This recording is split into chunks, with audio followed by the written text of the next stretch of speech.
Didier, bonjour. Bonjour. Alors, j'ai beaucoup lu vos dernières publications et écouté vos derniers entretiens, et j'ai comme l'impression qu'à vos yeux, les marchés actions ont mangé leur pain blanc. Pourtant, vous le dites vous-même, aujourd'hui, tout va bien, on a une croissance mondiale tangible mais modérée, donc pas vraiment de poussée inflationniste, ce qui permet aux banques centrales de normaliser tranquillement leur politique monétaire. Donc, où est le loup ?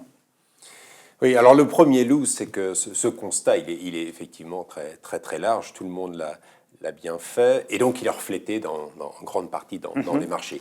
Donc quand vous avez un consensus aussi large, il y a toujours un loup, c'est-à-dire le fait que les investisseurs, le marché, aient beaucoup de mal à projeter ce qui pourrait être l'étape suivante. Or, l'étape suivante, c'est quelque chose d'inédit. Ce sont des banques centrales qui vont devoir commencer à détricoter ce qu'elles ont fait depuis 2009 dans le cas de la Banque centrale américaine et 2012 dans le cas de la Banque centrale européenne. Mais elle reste très accommodante. Il y a eu plus de 1000 milliards de dollars qui ont été encore injectés au travers des QE en 2017. Absolument. Jusqu'à présent, on est toujours dans un environnement qui, comme vous le disiez en introduction, est un petit peu le meilleur des deux mondes, un cycle économique qui s'améliore et un appui des banques centrales qui reste positif. Donc encore une fois, la question, c'est l'anticipation de se dire, à l'horizon des 6-12 prochains mois, quelle va être la prochaine étape.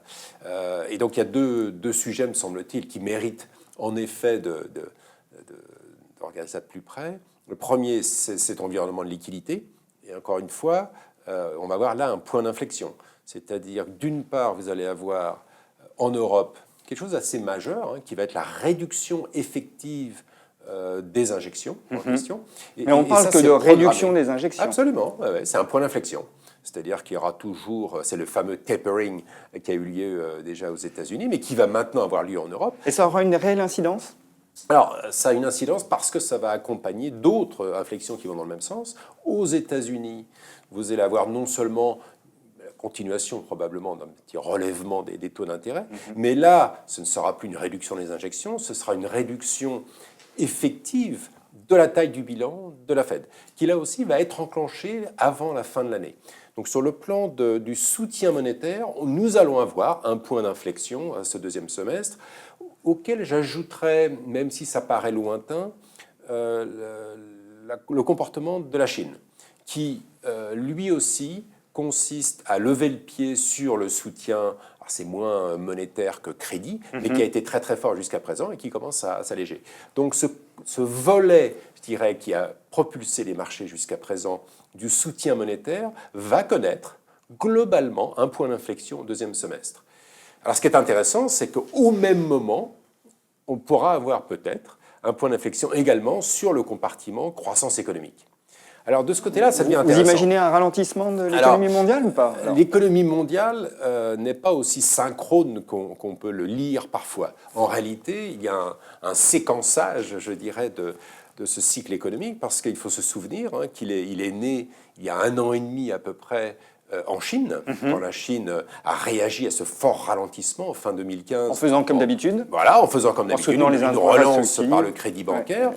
qui a eu un effet majeur. Vous vous souvenez, c'est le moment où le prix du pétrole a rebondi, le prix des matières premières, ça a entraîné le reste du monde émergent. Les États-Unis ont suivi, et ce n'est que assez tardivement, finalement, au 3e trimestre, pas avant, que l'Europe a commencé à enclencher un petit peu le mouvement.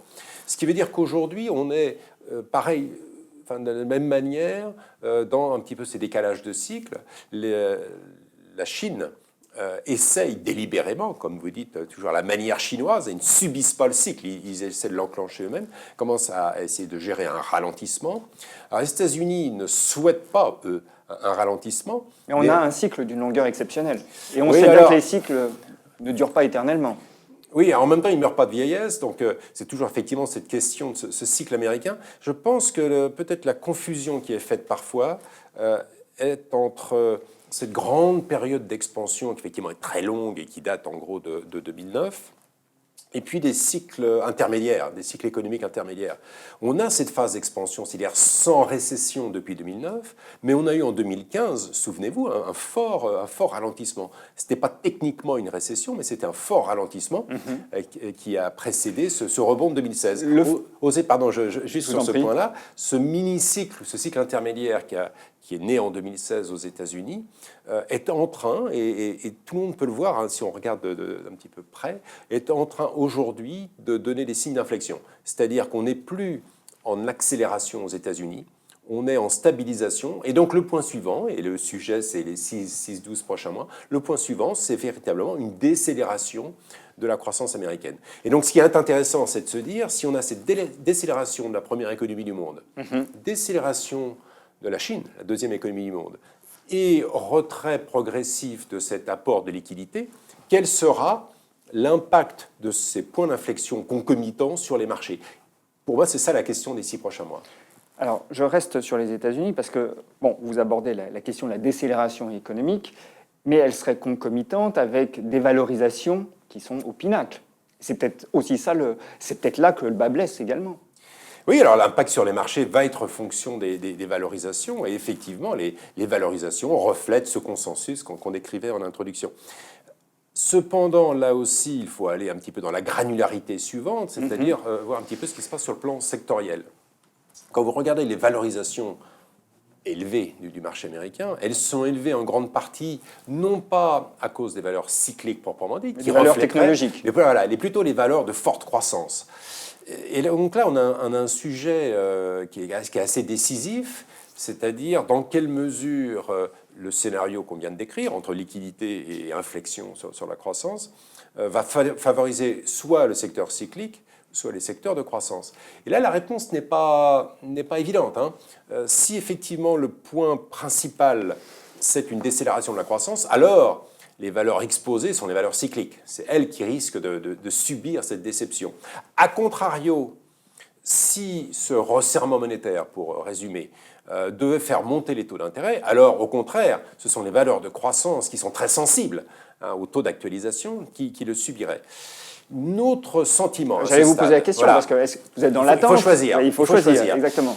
Notre sentiment aujourd'hui, c'est que le risque principal, c'est que cette concomitance entre une déception économique, un point d'inflexion économique, et néanmoins un retrait de liquidité par les banques centrales, soit en réalité perçu par les marchés comme ce qu'on appelle souvent une erreur de politique monétaire, c'est-à-dire un resserrement au mauvais moment. Un tempestif. Voilà, un tempestif. Et dans ce cas-là, ce que vous avez comme conséquence, ce n'est pas forcément une hausse des taux, au contraire, c'est en fait des marchés qui considèrent que ce relèvement des taux va précipiter le ralentissement, si je puis dire. Et donc, vous avez dans ce cas-là non pas un relèvement de la courbe des taux qui serait favorable aux valeurs cycliques, mais plutôt un aplatissement ou un maintien très à plat de la courbe des taux. Et dans ce cas-là, et donc c'est la réponse à la question, ces valeurs de forte croissance, les Facebook, Amazon et autres, qui paraissent effectivement très chères, qu'ils le sont d'ailleurs, continueraient de profiter de deux choses. D'une part, de taux d'intérêt qui resteraient bas, les taux à long terme qui resteraient bas, et d'autre part, de cet avantage de croissance qu'elles procurent, a fortiori dans un environnement où le cycle économique se ralentirait. Donc votre choix, c'est plutôt les valeurs de croissance. Absolument, nous restons positionnés sur les valeurs de croissance. Vous restez très exposé dans Carmignac Patrimoine, votre vaisseau amiral, aux actions. Donc vous restez malgré tout relativement confiant. Oui, alors, Parce que l'économie réelle, elle envoie des signaux positifs. Les bénéfices au premier trimestre ont été, les croissances de bénéfices ont été très positives, oui. Et même celles d'activité. Oui, tout à fait. Et encore une fois, là, il faut tenir compte de deux choses. La première, c'est faire attention de ne pas gérer en regardant le rétroviseur. Hein, ce qui a eu lieu dans les 6 premiers mois doit être mis à jour pour ce qu'on peut attendre sur ce qui est à venir. Non, mais pour la première fois, on a le sentiment que les prévisions de croissance bénéficiaire pondues par les analystes vont être confortées par la réalité. Oui, absolument. C'est une grande nouvelle hein, par rapport aux 5 dernières années. Les analystes, en milieu d'année, ne revoient pas une fois de plus à la baisse leurs estimations. Ils ont plutôt tendance à être confortés, voire à les revoir encore un petit peu à la hausse. Ça veut dire deux choses. Ça veut dire d'une part que en Europe, en tout cas, il faut être positionné sur ce compartiment cyclique, parce qu'on a en Europe ce décalage de cycle dont je parlais. Les analystes ne revoient plus à la hausse leurs estimations aux États-Unis, ils le revoient encore à la hausse en Europe. Et puis deuxième chose, effectivement, faire un distinguo géographique important. Et sur ce plan-là, quelque chose qu'il faut faire attention quand on investit sur l'Europe, c'est que l'Europe en tant que région, si vous investissez sur son marché action, en fait, vous ne vous exposez pas à l'économie européenne, parce que les grands groupes européens sont très internationaux, davantage même en moyenne que les grands groupes américains. Donc la question en tant qu'investisseur, c'est de se dire, si on veut capter ce cycle économique très européen, dans quel secteur faut-il se mettre? Et je pense que là, la réponse est assez claire. Il y a deux compartiments qui vous permettent de capter vraiment ce phénomène strictement européen. Premier compartiment, c'est les petites et moyennes entreprises, qui ont effectivement une couverture européenne, pas véritablement mondiale. Et parmi les grandes valeurs, un secteur qui est typiquement européen, c'est le secteur bancaire.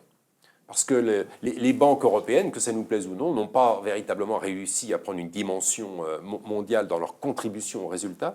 Et par conséquent, on a dans le secteur européen quelque chose qui est assez pur, si j'ose dire. Quand vous êtes un allocataire d'actifs global, basé à Boston ou ailleurs, et que vous voulez prendre une exposition à ce phénomène européen aujourd'hui, qui est vraiment intéressant, y compris sur le plan politique, bien entendu, alors le secteur bancaire est probablement une bonne façon de le faire. Qui serait en plus favorisé par une hausse des taux régulière. Oui, alors c'est toute la question, parce que comme je disais tout à l'heure, aux États-Unis, le resserrement monétaire ne va pas forcément mener à une hausse des taux longs. En Europe, on est dans une situation intéressante, effectivement, pour le secteur bancaire, c'est que d'une part, le cycle économique est à un stade aujourd'hui plus robuste, et donc un resserrement monétaire, encore une fois, pour simplifier un petit peu le comportement éventuel de la BCE, pourrait, lui, mener à une remontée des taux, et ceci d'autant plus que les taux européens, en tout cas les taux allemands, les taux dits sans risque, sont effectivement bas à des points aberrants. C'est-à-dire payer 30 points de base à 10 ans sur des taux d'intérêt allemands, à ce stade du cycle, avec une réduction du risque politique, ça n'a pas de sens. Donc là, en effet, les taux longs européens, les taux longs allemands européens, ont effectivement un vrai potentiel de hausse, ce qui serait favorable au secteur bancaire. On reste sur les taux. Je crois savoir que vous avez des convictions en ce qui concerne la dette émergente aujourd'hui. Mais est-ce que ce n'est pas un peu dangereux de s'exposer à cet actif, alors que, dans le même temps, vous imaginez que la normalisation de la politique monétaire aux États-Unis va se poursuivre, donc des hausses de taux. Est-ce que ça ne risque pas d'être un peu problématique à la longue? Oui, alors il y a trois critères pour décider d'investir dans les dettes émergentes. Il y a un critère qui est la santé économique du monde émergent, un deuxième critère qui est l'évolution des taux d'intérêt, et le troisième qui est le dollar, parce qu'il y a beaucoup d'exposition au dollar dans le monde émergent. Sur le critère de la santé économique, il faut bien faire le constat qu'en 2013, quand vous aviez eu cette première alerte sur les taux d'intérêt américains, l'impact avait été assez dévastateur sur les marchés émergents.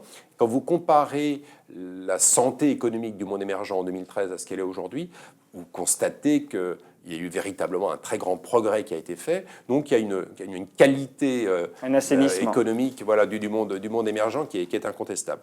La deuxième chose, c'est sur les taux d'intérêt.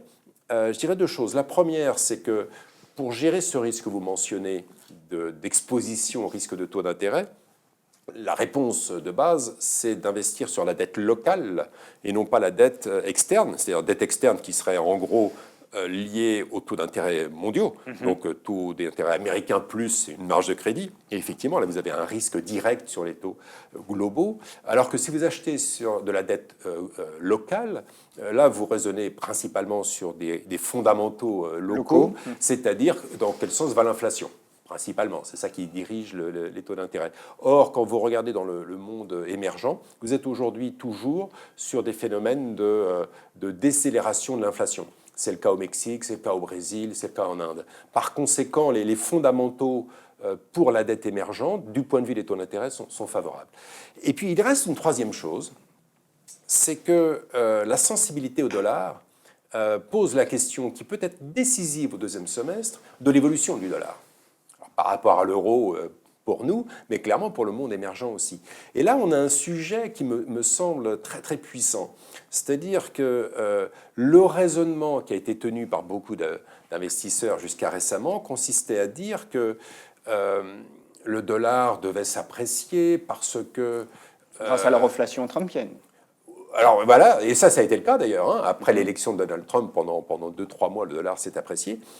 Mais le consensus consistait à dire que derrière, vous alliez avoir un resserrement de la Fed et que en face de cela, la politique de Draghi allait mener un euro qui resterait faible. Et je pense que là, il y a une erreur de raisonnement.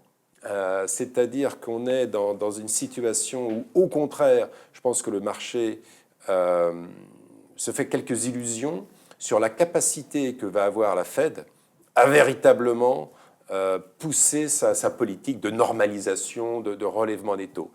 Et à contrario, le marché surestime peut-être un petit peu la possibilité de Draghi de rester très accommodant, alors que ce cycle économique européen, de toute évidence, justifie de moins en moins une politique aussi accommodante, et qu'en plus de ça, on a un risque politique qui lui aussi s'est évacué.